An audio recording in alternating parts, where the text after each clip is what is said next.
Well, I'm not dumb. I don't understand why she walked like a woman, talked like a man. Lola, Lola, Lola. The Kinks. This is a contest entry for the TheMusicMam, VC, TheMusicMam. With a capital T that rhymes with P that stands for pool. Is that where they got the Music Man? Rachel.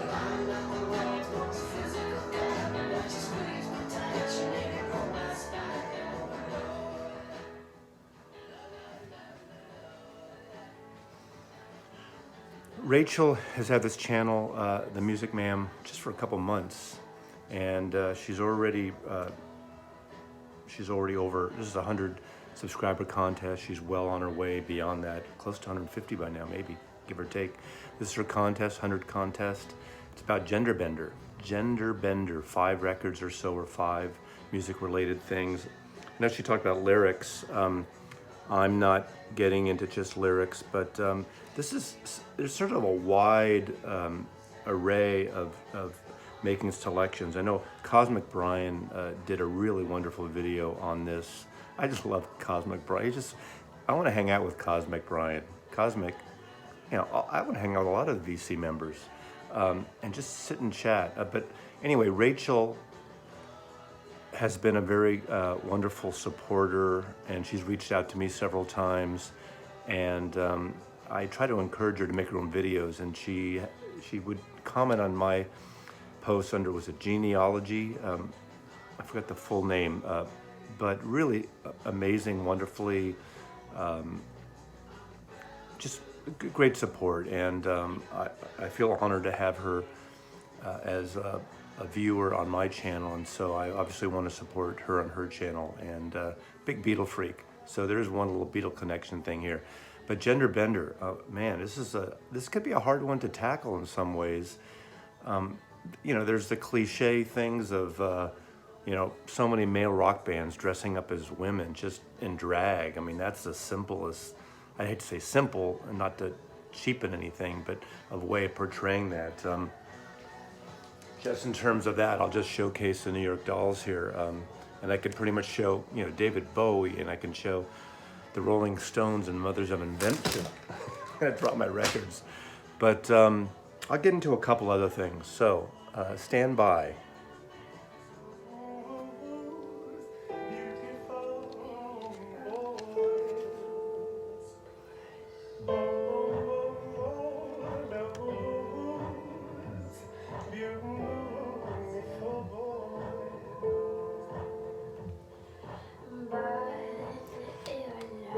Kokoro See. Kokoro See.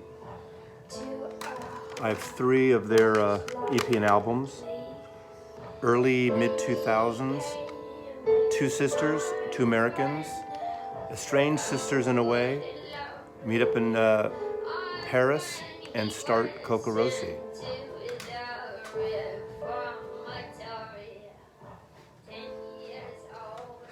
Sorry, I'm going back and forth on my volume control. I don't have it right at hand. And singing on this song, there's 2 parts of this. Kokoro See, these sisters, and they mix sort of theatrical gender. That's another thing about this. One of the sisters frequently dresses on stage and in her persona as a man, pencil-thin mustache, right here. One of the sisters was an opera singer studying opera. They do a mix of hip-hop, freak folk, and I saw them twice in San Francisco at the Great American Music Hall, and they're pretty wonderful. A little bit of rap-ish, but folky rock and roll.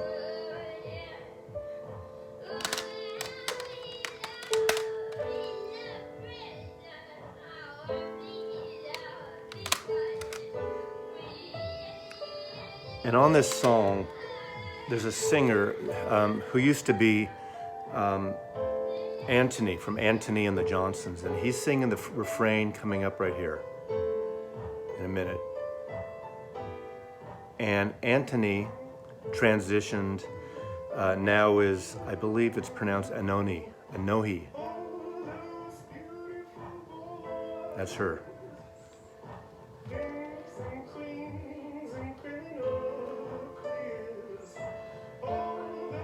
kings and queens and criminal queers, all those beautiful boys with a Z.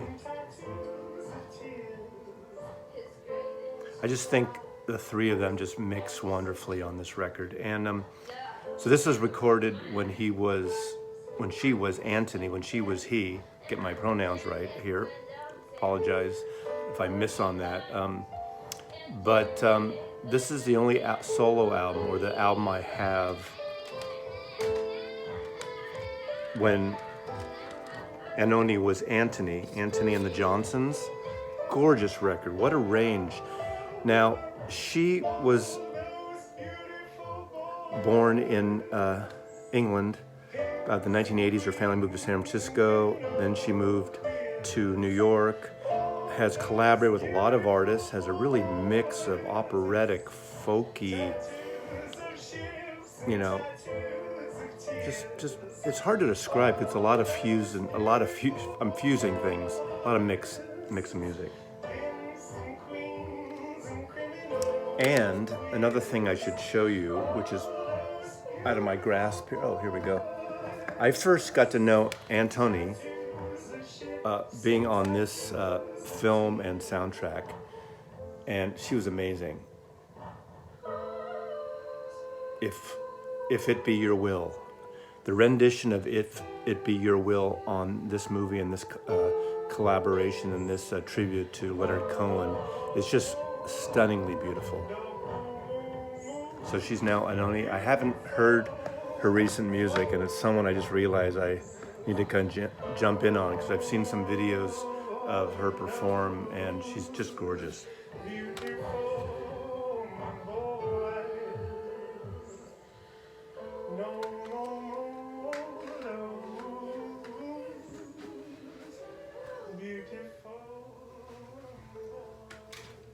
An obvious choice, Lou Reed, Take a Walk on the Wild Side, from the great album Transformer. Little different here. This is more in the world of the transvestites. New York, 1970s, late 60s, 70s period, when New York was a very different place than it is today. But I thought I'd just showcase that. But the song Take a Walk on the Wild Side definitely should be one for this video here. You all know it. Then I'm going to do an artist who I first bought his albums in 1968. An album that turned a lot of my generation onto classical music was Switched on Bach. At the time, it was recorded by Walter Carlos, an amazing record on Moog synthesizer versions of Bach. And, you know, some classical purists didn't like the idea of it. But, you know, to me, anything that turns people onto a new genre or a new type of music. So, I mean, that was a huge seller for Columbia Records in 1968, Walter Carlos. And Walter eventually transitioned into becoming Wendy Carlos, and the records were changed. The covers were changed for later pressings. Wendy also worked on A Clockwork Orange with a soundtrack for that, a lot of Beethoven pieces for that with Stanley Kubrick. And also, I believe, on The Shining, some of the sounds and soundtrack was by Wendy Carlos. This is an amazing, beautiful overview box set that came out in 1999, so 21 years now. It's extremely rare. I mean, you can get it, but it's kind of pricey. It includes Switched on Bach, the Well-Tempered synthesizer, Switched on Bach 2, and Brandenburg, Switched on Brandenburg concertos. But it also has tutorials on how she works with the Moog. That's a later picture, not later, but obviously after transition. But great collection of music, great artist, technically, artistically, Wendy really brought the Moog synthesizer to popular music, also introduced a lot of people to classical music. There's a great booklet in here, and there's some tutorials of her speaking and talking how she put some of this together. So highly recommended if you're into that. if nothing else, just get switched on Bach. I think it's in used bins fairly reasonably, and of course it'll probably, the ones you see are under Walter Carlos, but that's Wendy Carlos. The last thing I'm going to showcase is a Beatle connection. It's a book. It's actually a screenplay of something never made into a film. Joe Orton was a British playwright. Joe Orton wrote What the Butler Saw. He wrote Entertaining Mr. Sloan and Funeral Games. In the 60s, he was like the toast of the town, one of the great of the young playwrights of the 1960s, mid-60s. And he was homosexual at a time in England when homosexuality was illegal. And unfortunately, at a tragic death, his lover hacked him to death while he was in bed. And there's a great, great film about Joe Orton called Prick Up Your Ears. Prick Up Your Ears with Gary Oldman and Molino. I'm blanking out his name. Great film. And I saw when it came out. I guess it came out in the late 80s, early 90s, something like that. But anyway, Joe Orton was commissioned around 65, 66-ish to write what would be the next Beatles movie. Now, it's really interesting that Brian Epstein, also sort of a closeted homosexual of the day, actually this says 1979, what does it say what year it was written? This was published, this book was a 79 version.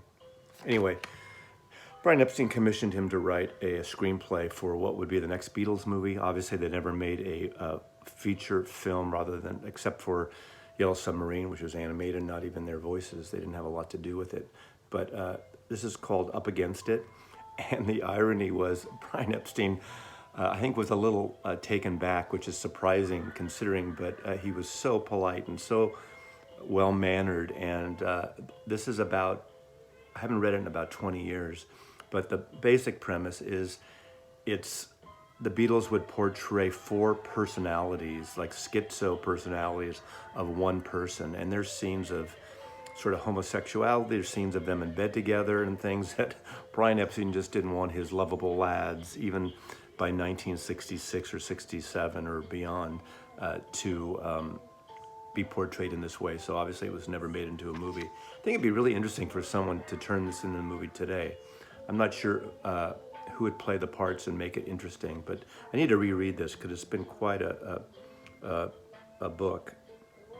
Oh, and the intro in this play is by John Lair, great theater writer, and he's the one who wrote Prick Up Your Ears that became the biograph movie of Joe Orton. So, Rachel, congratulations and welcome to the VC. It's great that you're a part of it, and again, thanks for your support, and hope this covered the gender bender theme to your satisfaction and to everyone's satisfaction. And it's something that we all need to kind of, just be aware of and be nice to everyone. Growing up, in, the personal side of it for me, obviously, I have friends. In fact, one of my son's good friends that I've known since he was a child now has transitioned, and she came up and stayed with me for a while when Joe was here. And it's, for a lot of people, it's just, I think we get a little more confused of pronouns and how to react to someone. When I've known someone for so long, for 20 years, of one certain name, and they transition. So I hope you're patient with me and us about that when you, of how to talk about that. But I hope the rest of the world understands that we're just all the same. And growing up in San Francisco, all this kind of stuff is just wasn't a big deal, and it was an easy place for people like that to live for the most part. Same with New York. I know it's not easy, it's ever easy, but thanks, Rachel, and thanks for being a friend in the VC to me, and I really appreciate it. So good luck, and enjoy the music. Kind of eerie, kind of like childlike, right? Kokoro See is very childlike too. I love it. Enjoy the music. Take care. Mazzy loves you.